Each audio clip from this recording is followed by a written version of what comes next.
നമസ്കാരം. മലയാളി വാർത്തയിലേക്ക് സ്വാഗതം. ഒരാഴ്ചക്കിടെ കൊല്ലപ്പെട്ടത് 3 യുവതികൾ. ഈ 3 യുവതികളും കൊല്ലപ്പെട്ടിരിക്കുന്നത് സ്വന്തം ഭർത്താവിൻ്റെ കൈകളാൽ തന്നെയാണ്. തിരുവനന്തപുരം നെയ്യാറ്റിൻകര വ്ളാത്താരകരയിൽ അൽമ എന്ന യുവതിയെ കൊലപ്പെടുത്തി. അതും അതിക്രൂരമായി മൂർച്ചയുള്ള ആയുധം ഉപയോഗിച്ച് ക്രൂരമായി കൊലപ്പെടുത്തി.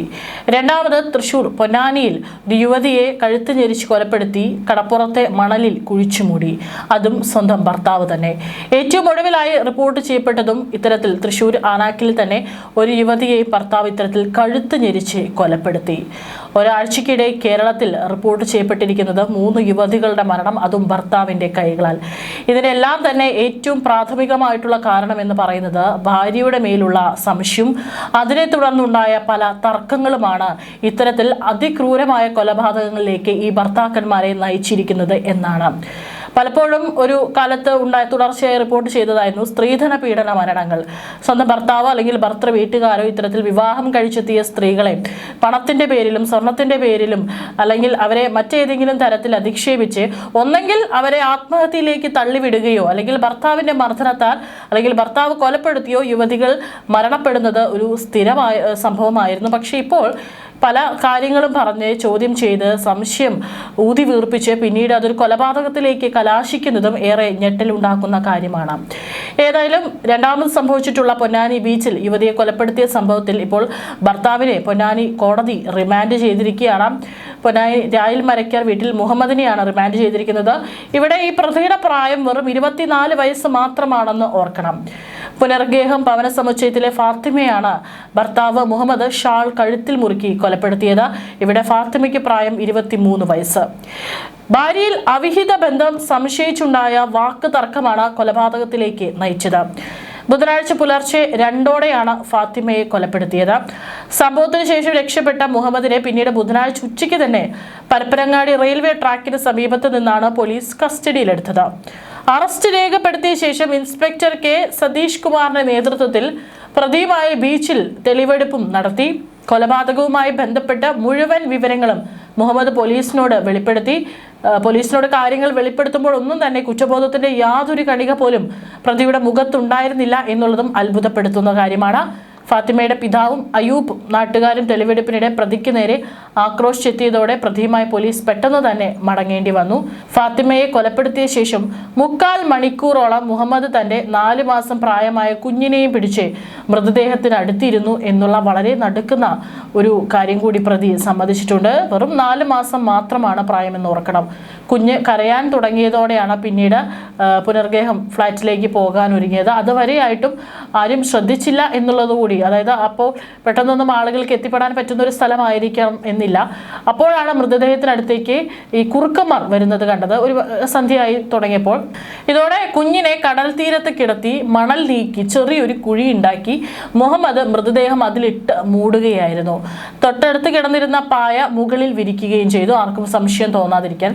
പുലർച്ചെ 3ഓടെ മുഹമ്മദ് അവന്റെ ഫ്ലാറ്റിലെത്തി കുഞ്ഞിനെ മാതാവിനെ ഏൽപ്പിച്ചു. ഫാത്തിമ എവിടെയാണെന്ന് മാതാവ് ചോദിച്ചപ്പോൾ അവളെ വീട്ടിലേക്ക് പോയെന്നാണ് കള്ളം പറഞ്ഞത്. ഫാത്തിമയുടെയും മുഹമ്മദിന്റെയും പ്രണയവിവാഹം തന്നെയായിരുന്നു. പിന്നീടാണ് ഇവർ സംശയത്തിന്റെ പേരിൽ ഇരുവരും അകന്നാണ് താമസിച്ചിരുന്നത്. 2 ആഴ്ച മുമ്പാണ് മുഹമ്മദ് ഫാത്തിമയെ മർദ്ദിക്കുകയും ഇതുമായി ബന്ധപ്പെട്ട് ഫാത്തിമ പോലീസിൽ പരാതി നൽകുകയും ചെയ്തിരുന്നു. പ്രശ്നങ്ങൾ താൽക്കാലികമായി പറഞ്ഞു തീർത്ത ശേഷം ഫാത്തിമ അവളുടെ വീട്ടിലേക്കാണ് പോയത്. ഇടയ്ക്ക് ഫാത്തിമയുടെ ഫ്ലാറ്റിലെത്തി അവളെ വിളിച്ചിറക്കി ഇരുവരും ബൈക്കിൽ കറങ്ങാറുണ്ടായിരുന്നു. ഇതുപോലെ ചൊവ്വാഴ്ച രാത്രിയും ഇതുപോലെ വിളിച്ചിറക്കി കൊണ്ടുവന്നതാണ്. ഫാത്തിമയുടെ ഫോൺ വിളിയെ ചൊല്ലി കടപ്പുറത്ത് വെച്ചും ഇരുവരും തമ്മിൽ വാക്കേറ്റമുണ്ടായി. തുടർന്നാണ് ധരിച്ചിരുന്ന ഷാള് കഴുത്തിൽ കുരുക്കി മുഹമ്മദ് ഫാത്തിമയെ അവിടെ വെച്ച് തന്നെ കൊലപ്പെടുത്തിയത്. പിന്നീട് കുഞ്ഞിനെ വീട്ടുകാരെ ഏൽപ്പിച്ച ശേഷം ബൈക്കിൽ സഞ്ചരിച്ച് ഒരു പള്ളിയിലെത്തി നിസ്കരിച്ചു. പിന്നീടാണ് പരപ്പനങ്ങാടി റെയിൽവേ സ്റ്റേഷനിലേക്ക് പോയത്. മൊബൈൽ നമ്പർ ലൊക്കേഷൻ നോക്കി എവിടെയുണ്ടെന്ന് മനസ്സിലാക്കിയ പോലീസാണ് മുഹമ്മദിനെ പിന്തുടർന്ന് പിടികൂടിയത്. ഡിവൈഎസ്പി AM സിദ്ദിഖ് മുഹമ്മദുമായി ഫോണിൽ സംസാരിച്ചപ്പോൾ ജീവിതം അവസാനിപ്പിക്കാൻ പോവുകയാണെന്നാണ് പറഞ്ഞത്. കുഞ്ഞിനെ ഓർത്ത് അബദ്ധമൊന്നും കാണിക്കരുതെന്ന് പറഞ്ഞ് ഡിവൈഎസ്പി മുഹമ്മദിനെ അനുനയിപ്പിക്കാൻ ശ്രമിച്ചുകൊണ്ടിരുന്നു. ഈ സമയം പോലീസ് എത്തി മുഹമ്മദിനെ പിടികൂടുകയായിരുന്നു. പിന്നീട് ചോദ്യം ചെയ്യലിൽ നിന്നാണ് തൻ്റെ ഭാര്യയെ കൊലപ്പെടുത്തി കടപ്പുറത്ത് മണലിൽ കുഴിച്ചിട്ട ശേഷമാണ് താൻ ഇങ്ങോട്ട് വന്നതെന്ന് പോലീസിനോട് കുറ്റസമ്മതം നടത്തിയത്. ഏതായാലും കേസിൽ പ്രതിയെ കോടതിയിൽ റിമാൻഡ് ചെയ്തിരിക്കുകയാണ്. അതിനുശേഷം ഇനി കേസന്വേഷണം നടക്കുകയാണ്. അതേസമയം തന്നെ ഏറ്റവും ഒടുവിലായിട്ട് സമാനമായ രീതിയിൽ തന്നെയാണ് ഒരു യുവതിയെ ഭർത്താവ് കഴുത്ത് ഞെരിച്ച് കൊലപ്പെടുത്തിയത്. ഭർത്താവ് പോലീസിന്റെ പിടിയിലായെന്നുള്ള റിപ്പോർട്ടുകളും പുറത്തു വരുന്നുണ്ട്. ആനക്കല് തൃത്താമരശ്ശേരി ക്ഷേത്രത്തിന് സമീപത്ത് ശിവപ്രസാദിന്റെ ഭാര്യ ഉണ്ണിമായയാണ് കൊല്ലപ്പെട്ടത്. വ്യാഴാഴ്ച രാവിലെ 8:30 വീടിന് മുകളിലത്തെ മുറിയിൽ ശിവപ്രസാദിന്റെ അമ്മയാണ് മൃതദേഹം കണ്ടെത്തിയത്. ഉണ്ണിമായയെ കൊന്നുവന്ന് ശിവപ്രസാദ് താഴെ എത്തി പറഞ്ഞപ്പോഴാണ് അമ്മ കയറി ചെന്ന് നോക്കിയത്. ഇവരുടെ കരച്ചിൽ കേട്ടാണ് സമീപത്തെ കെട്ടിട നിർമ്മാണ തൊഴിലാളികൾ ഓടിയെത്തിയെങ്കിലും അവരെ ശിവപ്രസാദ് തടഞ്ഞതായി നാട്ടുകാർ പറഞ്ഞു. പിന്നീട് അവിടെ നിന്നും മുങ്ങിയ ഇയാളെ അയ്യന്തോളിൽ നിന്നാണ് പോലീസ് പിടികൂടിയതെന്നും വിവരം. എന്നാൽ പ്രതിയെ കസ്റ്റഡിയിലെടുത്ത വിവരം Nedupuzha police station housing officer നിഷേധിച്ചു. ഇരുവരുടെയും പ്രണയവിവാഹം തന്നെയായിരുന്നു. ഭാര്യയെ സംശയിക്കുന്ന സ്വഭാവം ഇയാൾക്കുള്ളതായി പറയുന്നുണ്ട്. തൃശൂർ ശക്തൻ സ്റ്റാൻഡ് മാർക്കറ്റിലെ തൊഴിലാളിയാണ് ശിവപ്രസാദ്. നെടുപുഴ പോലീസാണ് അന്വേഷണം നടത്തുന്നത്. ഏകമകൾ നൈറ 3.5 വയസ്സ് മാത്രമാണ് പ്രായം. ഏതാനും ദിവസമായി ഉണ്ണിമായുടെ വീട്ടിലാണ് താമസം. കുറച്ചു നാളായി ശിവപ്രസാദ് ഉണ്ണിമായും തമ്മിൽ വഴക്കുണ്ടാവുക പതിവാണെന്നാണ് നാട്ടുകാർ പറയുന്നത്. തൃശൂർ പൂങ്കുന്നത്തെ എയർ കണ്ടീഷൻ സർവീസ് സെന്ററിൽ ജീവനക്കാരിയായ ഉണ്ണിമായ വ്യാഴാഴ്ച രാവിലെ ജോലിക്ക് പോകാൻ തയ്യാറെടുക്കവെയാണ് വഴക്ക് നടന്നതായി അമ്മ പോലീസിനോട് പറഞ്ഞിരിക്കുന്നത്. ശിവപ്രസാദിന്റെയും ഉണ്ണിമായുടെയും പ്രണയ വിവാഹമായിരുന്നു. കുറച്ചു നാളായി ശിവപ്രസാദിന് സംശയരോഗമുണ്ടായിരുന്നു. പെട്ടെന്ന് ദേഷ്യം വരുന്ന സ്വഭാവമാണ്. വിഷുവിന് ഇരുവരും വീട്ടിൽ വന്നിരുന്നു. ഇത്രയും ക്രൂരമായ ചിന്ത മനസ്സിലുണ്ടായിരുന്നെന്ന് ഒരിക്കലും ചിന്തിച്ചില്ലെന്നാണ് ഉണ്ണിമായുടെ അച്ഛൻ ജയൻ പ്രതികരിച്ചിരിക്കുന്നത്. വെങ്ങേശ്ശേരി ശങ്കരമംഗലം ക്ഷേത്രം റോഡിൽ തൊട്ടയത്ത് ജയന്റെയും ഗീതയുടെയും മകളാണ് ഉണ്ണിമായ. തൃശൂർ MTയിൽ നിന്ന് കമ്പ്യൂട്ടർ സയൻസിൽ ഡിപ്ലോമ നേടിയ ശേഷമാണ് പിന്നീട് ഒരു സ്വകാര്യ സ്ഥാപനത്തിൽ ജോലി ചെയ്തു.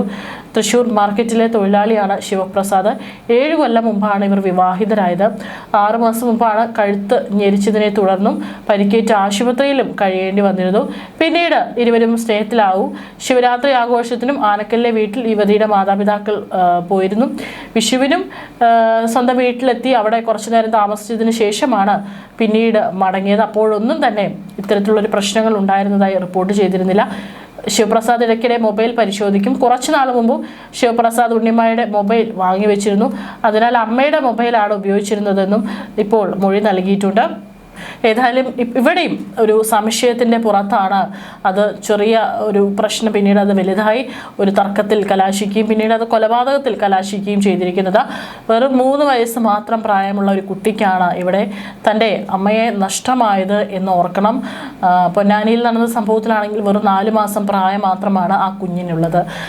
ഒരാഴ്ചയ്ക്കിടെ ഇത്തരത്തിൽ 3 സംഭവങ്ങളാണ് റിപ്പോർട്ട് ചെയ്യുന്നത്. അത് 3ഉം ഭർത്താക്കന്മാരുടെ കൈകൊണ്ട് തന്നെ ഭാര്യമാർ കൊല്ലപ്പെടുന്ന ഒരവസ്ഥ. അതും സംശയത്തിൻ്റെയും പിന്നീട് അതുമായി ഉണ്ടാകുന്ന വഴക്കിൻ്റെയും പുറത്താണ് ഈ 3 കൊലപാതകങ്ങളും നടന്നിരിക്കുന്നത് എന്നുള്ളതും ഏറെ ഞെട്ടലുണ്ടാക്കുന്ന ഒരു സംഭവം തന്നെയാണ്.